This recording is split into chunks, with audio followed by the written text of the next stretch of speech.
A paz do Senhor, meus queridos irmãos, amigos, aqui de volta, retomando nossas aulas da escola bíblica. Neste momento, eu quero salientar aqui minha alegria de poder retornar a estas aulas e dizer que o motivo de eu ter não gravado as duas últimas aulas é porque, em virtude das enchentes que passou o Rio Grande do Sul, embora a minha região, aqui no norte do estado, não tenha sofrido inundações, porque estamos na parte alta do estado do Rio Grande do Sul, todavia, eu me solidarizei, me compadeci com tudo o que aconteceu no Vale do Taquari, no Vale do Rio dos Sinos, do Guaíba, aquela região metropolitana, e estive também mobilizando equipes de apoio, de donativos, de limpeza, viajamos ao Vale do Taquari. Então eu passei aí 2 semanas, primeiro de susto, com tudo que aconteceu, de estado meio que de choque, né, diante das inundações, e a outra semana de mobilização. Então, por conta disso, eu não gravei as últimas 2 aulas, não tive tempo, condições, mas agora estamos aqui retomando as aulas para que você não perca o estudo sistemático da Palavra de Deus. Estamos aqui na lição de número 8, e o tema será Confessando e Abandonando o Pecado. Texto áureo está em Provérbios, capítulo 28, e versículo de número 13. O que encobre as suas transgressões nunca prosperará, mas o que as confessa e deixa alcançará misericórdia. Verdade prática. Para desfrutar um caminho de restauração e reconciliação com Deus, precisamos confessar o pecado e abandoná-lo de uma vez por todas. Vamos para a leitura bíblica em classe, que está no Salmo 51, versos de 1 a 12, e primeira carta de João, capítulo 1, versos de 8 a 10. O comentário temos assim na introdução. Atualmente, muitos acreditam que não é preciso confessar o pecado por denominá-lo, mera fraqueza ligada ao ambiente e aos aspectos hereditários. Nesta lição, veremos que a Bíblia não ensina assim. Em sua epístola, o apóstolo João escreve que o pecado é real e, por isso, é um perigo para a vida do crente, pois suas consequências são trágicas. A orientação bíblica é a de que, caso ocorra um pecado, ele deve ser confessado, abandonado como evidência do arrependimento, para que o crente arrependido possa receber o perdão de Deus. Então, queridos, como temos lido aqui, bom é que ninguém peque. Esta é a recomendação da palavra de Deus. Todavia, havendo o pecado, ele deve ser confessado. Este é o padrão que ensina. Depois de confessado o pecado, ele precisa ser, claro, abandonado. Desta maneira, trará o arrependimento que nos levará o pecador ao perdão divino. Esta é a sequência, este é o protocolo, é assim que Deus trabalha, é assim que a palavra de Deus nos recomenda. Vamos aqui adiante, ponto de número 1, aqui em cima. Confissão de pecado. Definição. O verbo confessar, da palavra hebraica yadá, aparece como jogar, atirar, lançar. Uma palavra que vem da raiz verbal de radá, que significa estender a mão. Essa palavra está presente 900 vezes no Antigo Testamento, aparecendo com o sentido de tomar conhecimento, saber, reconhecer. A palavra aparece,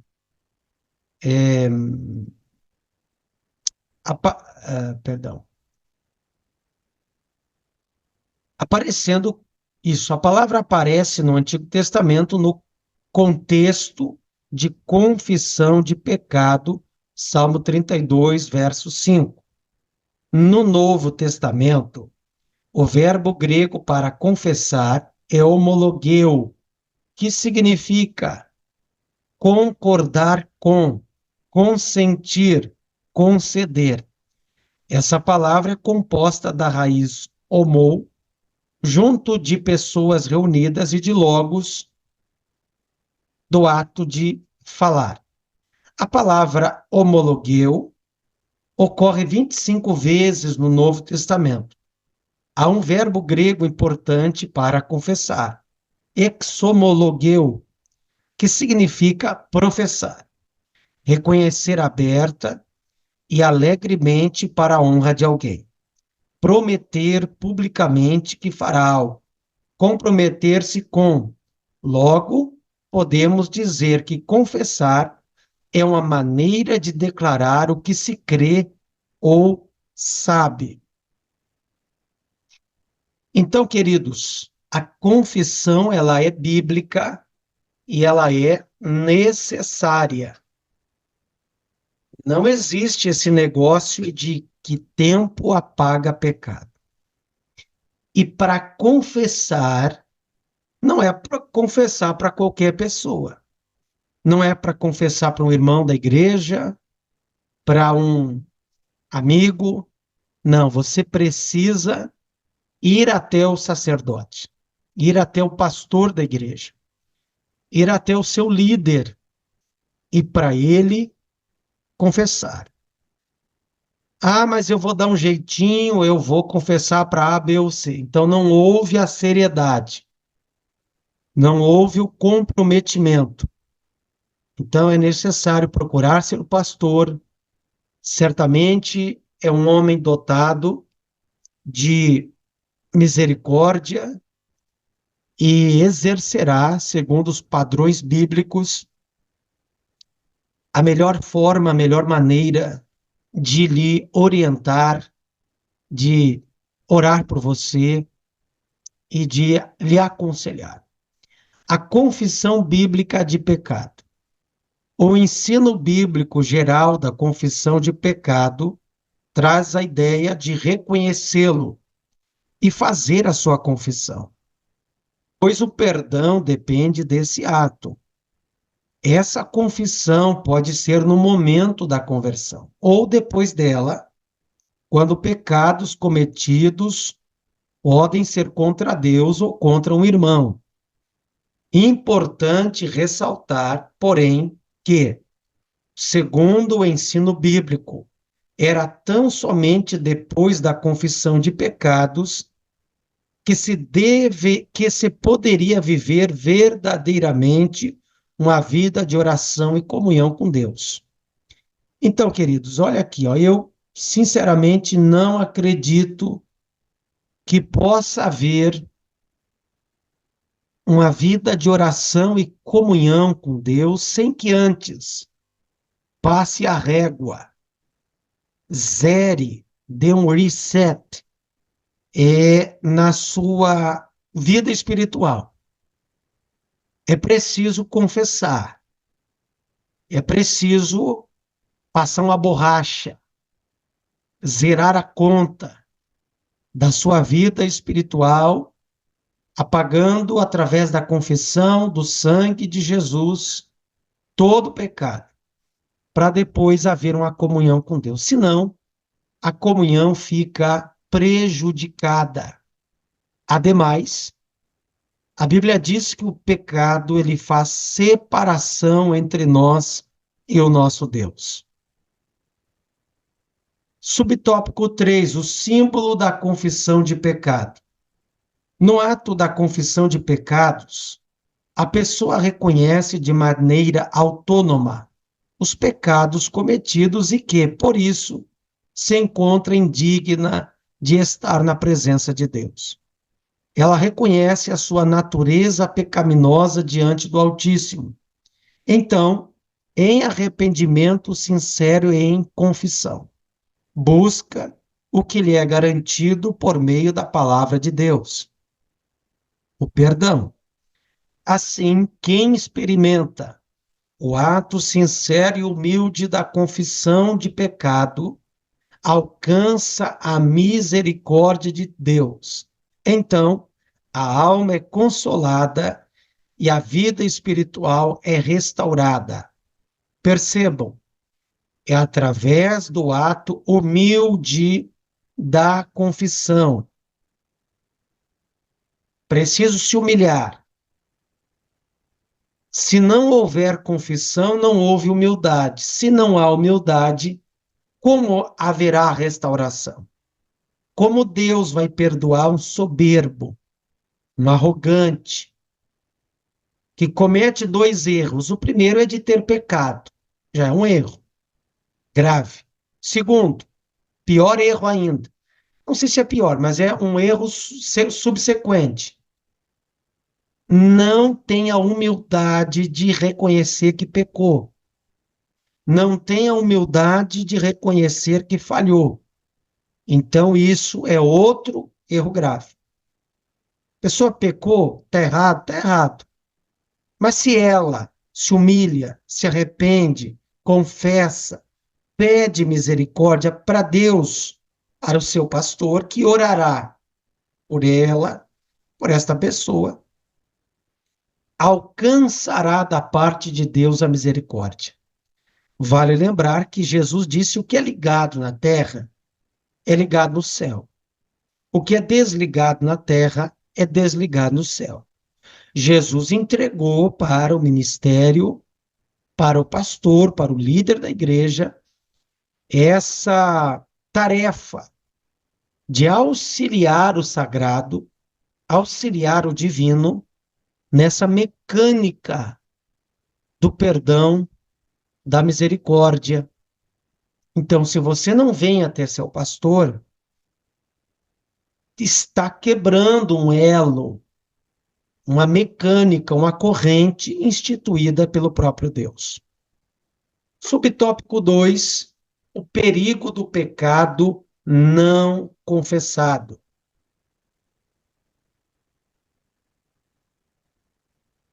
Vamos lá. Os males dos pecados não confessados. Quando lemos e analisamos Provérbios 28:13, percebemos que a confissão de pecado não se trata apenas de um ensino judaico, mas também cristão. A epístola de João corrobora com a necessidade de se confessar o pecado, deixá-lo e alcançar o perdão.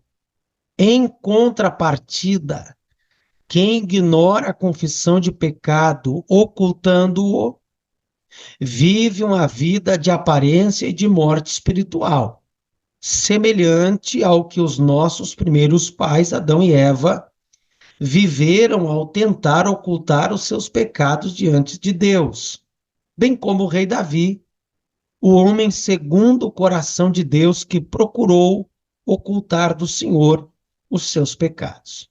Então temos aqui dois exemplos, tanto de Adão e Eva, como do rei Davi.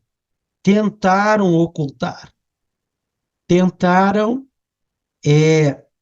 disfarçar, enganar a Deus e a Deus ninguém engana, Deus tudo vê.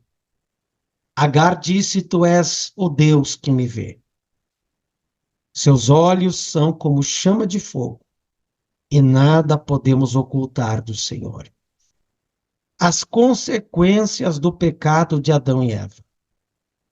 A realidade bíblica do pecado pode ser vista no primeiro casal, Adão e Eva, quando pecou e por isso recebeu sentenças devidas.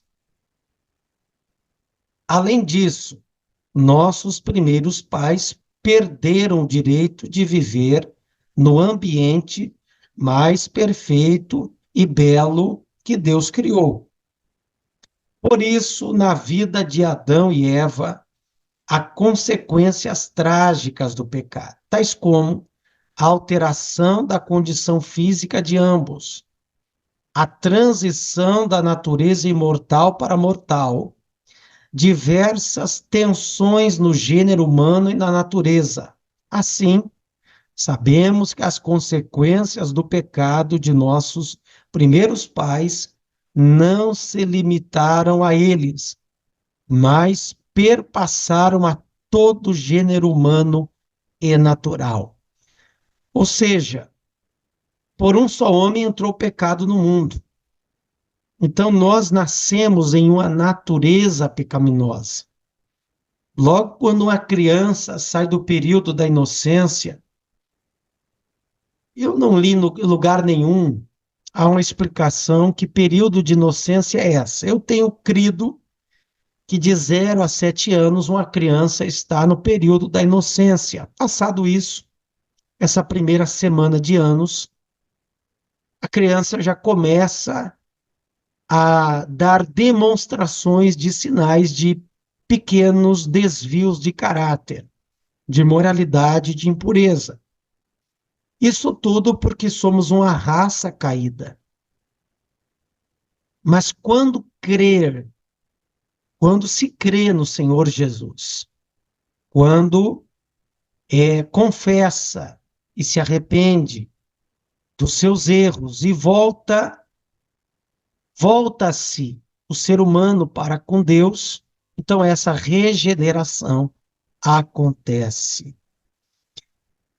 As consequências do pecado de Davi.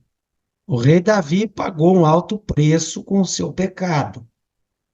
A Bíblia mostra que, por isso, a espada não sairia da sua casa.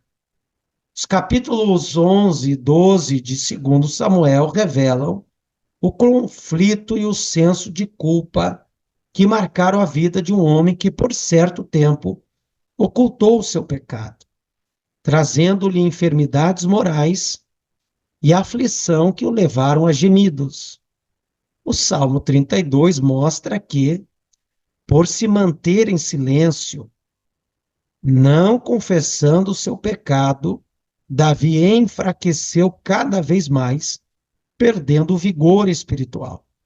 Já o Salmo 51 mostra a confissão de pecado do rei, reconhecendo todos os seus erros, a fim de que eles fossem perdoados e o salmista purificado. Davi, como lemos aqui, enquanto ocultou o seu pecado, esteve em gemido, em aflições. Então, o silêncio, ocultar um pecado, não vai sarar tua alma, não vai restaurar sua vida, de jeito nenhum. É preciso confessá-lo, reconhecer os erros, para que a purificação ela chegue na sua vida. Vamos para o subtópico 3. Confissão de pecado, um caminho que cura e restaura. De cura e restauração. Confessando o pecado a Deus. Segundo o ensino bíblico, a confissão de pecados deve primeiramente ser dirigida a Deus, por intermédio de seu Filho, pois só ele pode perdoar os pecados. Ao longo do seu ministério, O Senhor Jesus disse à mulher pecadora, abre aspas, os teus pecados te são perdoados. Lucas 7, versículo 48. Na oração do Pai Nosso, o Senhor Jesus ensinou, Pai, perdoa-nos as nossas dívidas,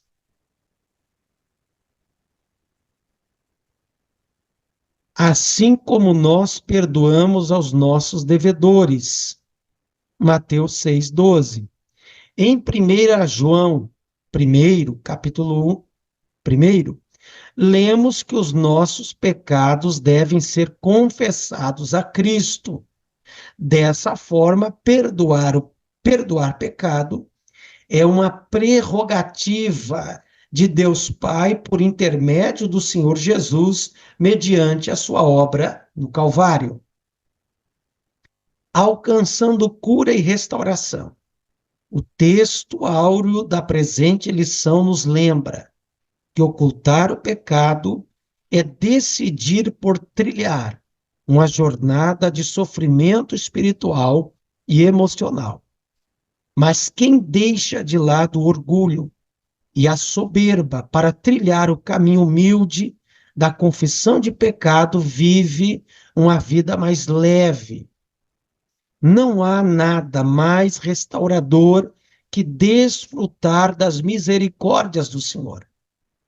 Não há nada mais consolador do que confessar o pecado e deixá-lo definitivamente, pois assim encontraremos descanso para a alma.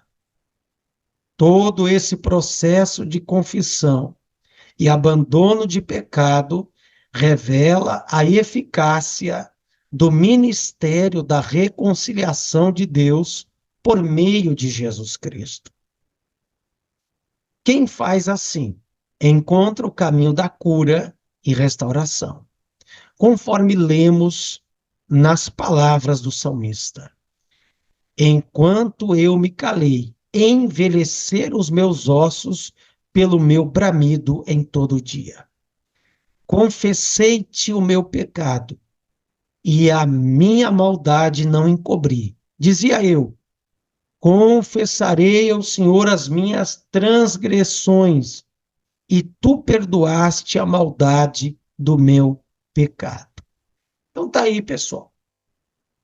Orar a Deus, confessar, procurar seu líder espiritual, seu pastor.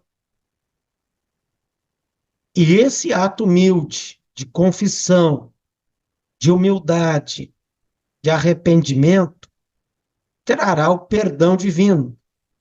Ademais, a palavra de Deus diz, aquele que confessa e deixa, alcançará misericórdia. Glória a Deus. Conclusão. Em nossa caminhada cristã estamos sujeitos ao pecado. Ninguém pode bater no peito e dizer que não peca ou que não pode cometer. Podemos, porque somos frágeis. O mundo é cheio de tentações. Então, não bata no peito dizendo que você é um super-homem ou uma mulher maravilha, que isso não existe. Encobri-lo e viver uma vida espiritual de aparência não é uma opção bíblica para o caminho de cura e de restauração. Então não adianta viver uma vida de aparência, demonstrar uma coisa e viver outra. Ser limpo por fora e sujo por dentro, não adianta. Logo, uma jornada de perdão só é possível com a confissão do pecado praticado e a resolução de abandoná-lo de uma vez por todas. Quem procede assim desfrutará das infindáveis misericórdias divinas. Então, repetindo, confissão, abandono do pecado trará a misericórdia, o perdão divino. Deus abençoe. Obrigado por ficar até aqui em nossa aula. da semana, convidando você já para a próxima, lição 9, que terá o título Resistindo à Tentação no Caminho. Obrigado, Deus abençoe, fiquem todos na paz do Senhor Jesus.